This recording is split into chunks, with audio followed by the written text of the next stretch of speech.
Let's Mic news at 6। Share बाजार में आज हल्की तेजी देखने को मिली। बुधवार को सेंसेक्स 49 अंकों की बढ़त के साथ 74,608 के स्तर पर बंद हुआ, जबकि निफ्टी 33 अंक चढ़कर 23,412 पर बंद हुआ। आज के कारोबार में मेटल सेक्टर के शेयरों में सबसे ज्यादा खरीदारी देखने को मिली, वहीं आईटी सेक्टर में बिकवाली का दबाव हावी रहा। इससे पहले कल यानी 12 मई को बाजार में भारी गिरावट दर्ज की गई थी। केंद्र सरकार ने सोने और चांदी पर आयात शुल्क 6% से बढ़ाकर 15% कर दिया है। इस फैसले के तुरंत असर से आज सोने की कीमत में 9,000 और चांदी में 18,000 रुपए की तेजी आई है।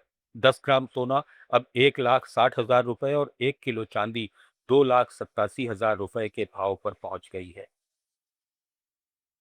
उबर के सीईओ दारा खोसरोशाही ने केंद्रीय मंत्री प्रहलाद जोशी से मुलाकात की। मंत्री ने बताया कि उन्होंने उबर को 2 अहम सुझाव दिए हैं। सबसे बड़ा, नेटवर्क होने के नाते कंपनी अपने ड्राइवरों और फ्लीट मालिकों को पेट्रोल डीजल वाहनों को इलेक्ट्रिक वाहनों में बदलने में सक्रिय मदद करे।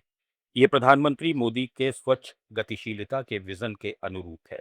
बैठक में ईवी को बढ़ावा देने के साथ ही उपभोक्ता हितों और कंप्लायंस से जुड़े मुद्दों पर भी चर्चा हुई। I have requested him and insisted him that he should support the people, drivers and the owners of the Uber to support them to convert it into EV vehicles.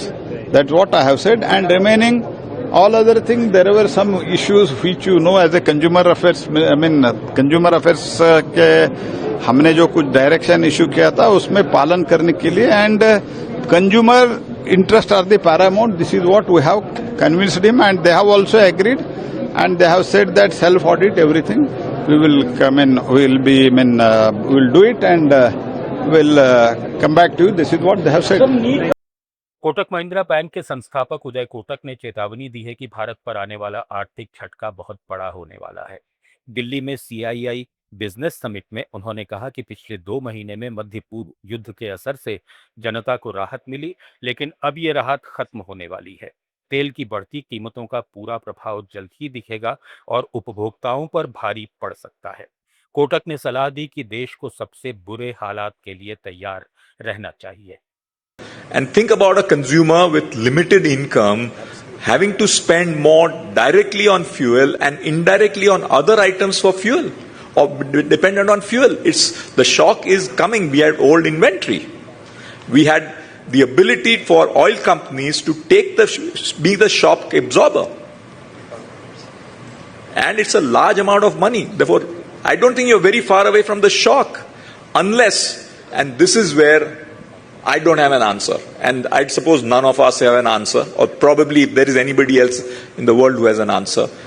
Andhra Pradesh में रबी सीजन की धान की खरीद में 18% की बढ़ोतरी हुई है। सिविल सप्लाई मंत्री नारदेंदला मनोहर ने कनूरू में मीडिया को बताया कि अब तक 19,70,000 टन धान की खरीद हो चुकी है, जबकि लक्ष्य 27 लाख टन का है। सरकार ने खरीद के 24 घंटे के अंदर 1,90,000 किसानों के बैंक खातों में 4600 करोड़ रुपए सीधे जमा कर दिए हैं। केंद्र की अनुमति से उबले चावल की खरीद शुरू होने से बंडालू जैसी किस्मों के किसान लाभान्वित हो रहे हैं। हालांकि कुछ गैर प्राथमिक किस्मों में ब्रोकन राइस की समस्या बनी हुई है।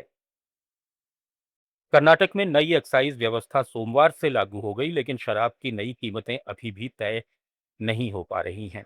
एक्साइज अधिकारियों के मुताबिक सस्ती और हाई अल्कोहल वाली 180 मिलीलीटर की बोतलों की कीमत में 10 से 20 रुपए की बढ़ोतरी हुई है, जो करीब 20% ज्यादा है।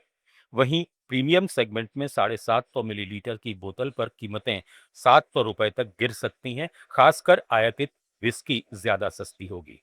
अप्रैल 2026 में इंडियन मेड फॉरेन लिकर की बिक्री पिछले साल के 57,55,000 कार्टन से बढ़कर 68,17,000 कार्टन हो गई।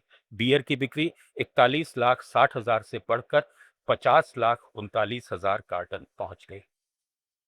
न्यूज एट 6 में फिलहाल इतना ही। बने रहिए लेट्स माइक के साथ। आप सुन रहे थे Let's Mic more than radio. Follow कीजिए हमें हमारे सोशल मीडिया प्लेटफॉर्म्स पर।